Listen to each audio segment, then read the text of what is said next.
Assalamualaikum warahmatullahi wabarakatuh. Perkenalkan, saya Nisa Indriani Putri, NIM 1952112208, kelas MBS 7E. Di sini, saya akan menyampaikan hasil observasi dari perusahaan retail Indogrosir. Adapun anggota kelompok saya, yang pertama saya sendiri Nisa Indriani Putri, yang kedua Yolanda Rindiani Clarissa, yang ketiga Widiawati, yang keempat Afika Yulusmi, yang kelima Utia Rizky Sakina. Untuk topik pembahasannya meliputi sejarah, visi dan misi, profil, produk bisnis, aspek pemasaran, aspek SDM, kemudian lokasi, tata letak ruang, manajemen relation bisnis retail, analisis perilaku konsumen, analisis pengelolaan bisnis retail, dan kelebihan serta kekurangan dari Indogrosir. Yang pertama yaitu sejarah Indogrosir. Indogrosir pertama kali berdiri pada tahun 1993, di mana pada tahun 2003 Indogrosir membuka peluang bagi masyarakat luas untuk menjadi mitra bisnis dengan nama OMI atau Outlet Mitra Indogrosir. Kemudian, untuk mengikuti perkembangan zaman dan digital, tahun 2017 sampai 2019, Indogrosir meluncurkan e-commerce yang bernama klikindogrosir.com. Kemudian, tidak lama berselang itu, meluncurkan kembali aplikasi Mitra Indogrosir. Hingga saat ini, Indogrosir telah memiliki 25 gerai yang tersebar di seluruh Indonesia. Adapun visi dan misi Indogrosir. Visi menjadi aset nasional dalam jaringan distribusi modern yang unggul dalam persaingan global. Untuk misinya yaitu menjadi jalur distribusi guna melahirkan dan mengembangkan para wirausaha di bidang retail. Selanjutnya yaitu profil Indogrosir Solo.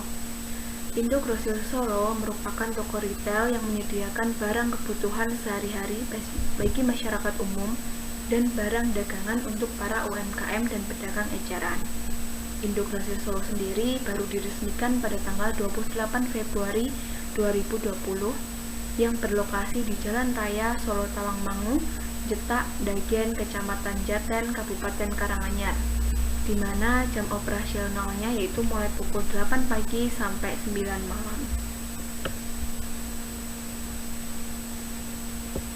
Produk bisnis Indogrosir dibagi menjadi 5. Yang pertama, retail, yaitu memiliki kurang lebih 600 supplier, menjual kurang lebih 5.000 item dalam bentuk food maupun non-food, general merchandise dan perishable.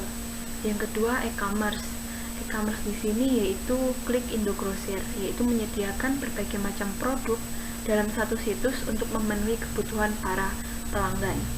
Yang ketiga, OMI, yaitu minimarket dalam bentuk waralaba yang ditujukan kepada masyarakat, koperasi, perorangan, maupun badan usaha. Yang keempat yaitu Mitra Indogrosir, merupakan aplikasi PPOP di mana aplikasi tersebut dapat melakukan transaksi terkait pembayaran listrik, PDAM, BPJS, dan lain sebagainya. Kemudian PMI atau Toko Mitra Indogrosir, yaitu program pendampingan yang dilakukan Indogrosir kepada calon wirausaha dalam bentuk toko maupun warung modern. Selanjutnya, aspek pemasaran Indogrosir. Yang pertama, promosi dan pasar. Terkait promosi, Indogrosir membuat 2 bentuk promosi. Yang pertama, super promo, dan yang kedua yaitu harga hemat. Super promo ditujukan kepada untuk member biru dan merah, sedangkan harga hemat ditujukan untuk member merah. Kegiatan ini memberikan harga yang jauh lebih murah daripada harga aslinya. Yang kedua, segmentasi, yaitu segmentasi dari Indogrosir sendiri yaitu masyarakat sekitar sekaligus para pedagang toko, UMKM, atau pedagang eceran di sekitar Solo dan Karanganyar, sehingga dengan adanya Indogrosir sendiri dapat memenuhi kebutuhan para konsumennya. Indogrosir sendiri itu hampir mencakup semua kebutuhan konsumen dan rumah tangga, sehingga tidak hanya berfokus pada golongan ataupun kelompok tertentu. Kemudian aspek SDM Indogrosir. Pembagian SDM Indogrosir dibagi dalam beberapa divisi. Yang pertama yaitu divisi food, yaitu membawahi bagian food dan perishable seperti buah, sayur, dan produk segar.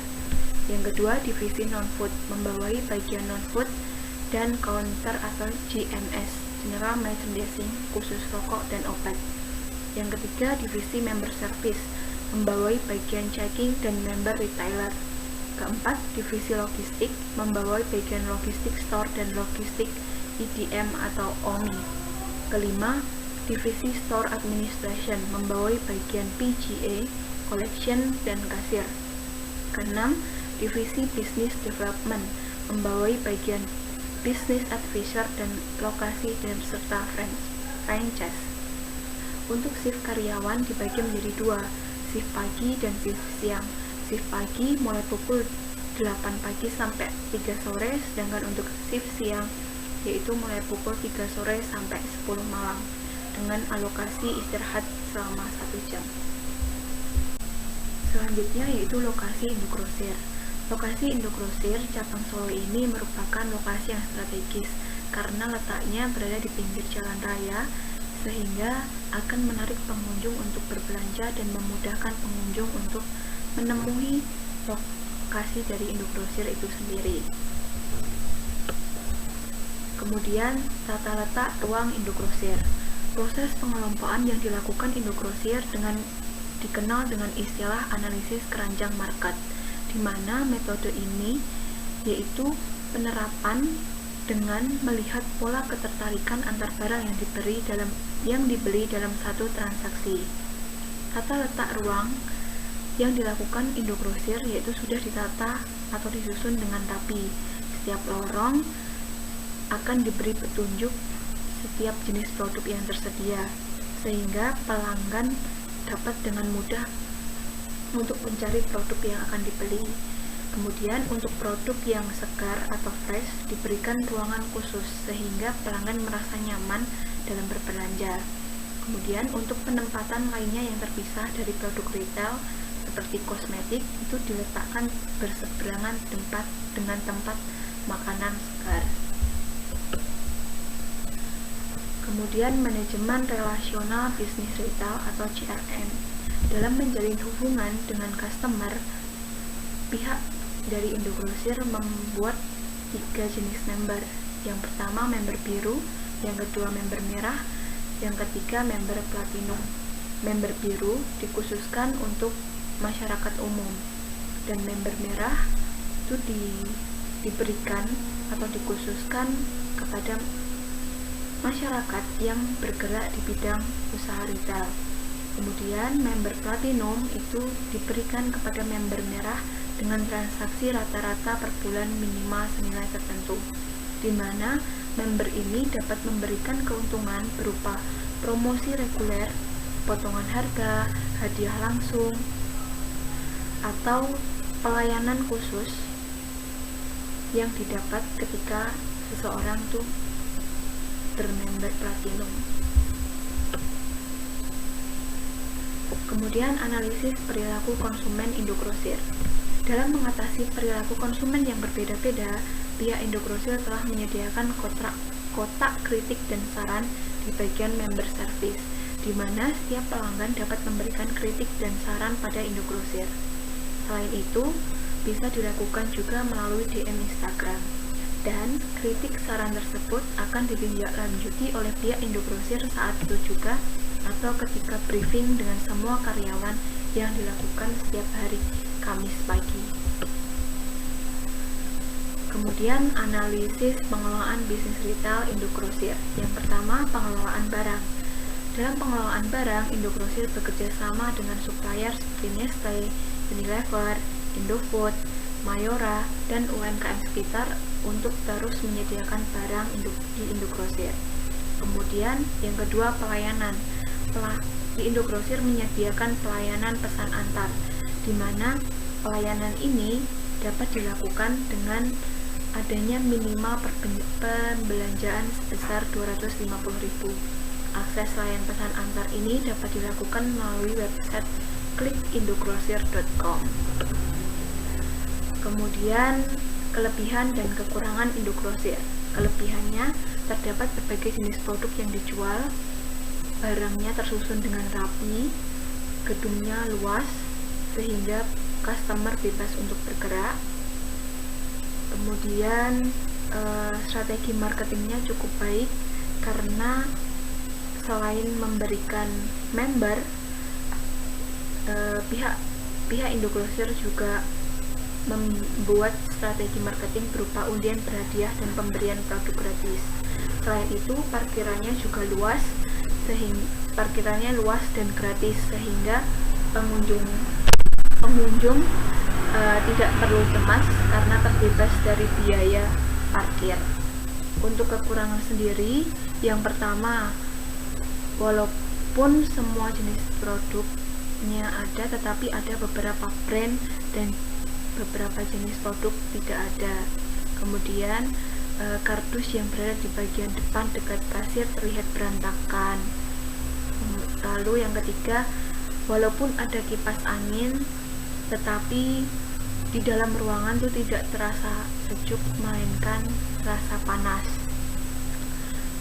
Yang selanjutnya yaitu kurangnya jumlah kasir, sehingga akan membuat konsumen itu mengantri dan membuat antrian itu menjadi panjang dan lama.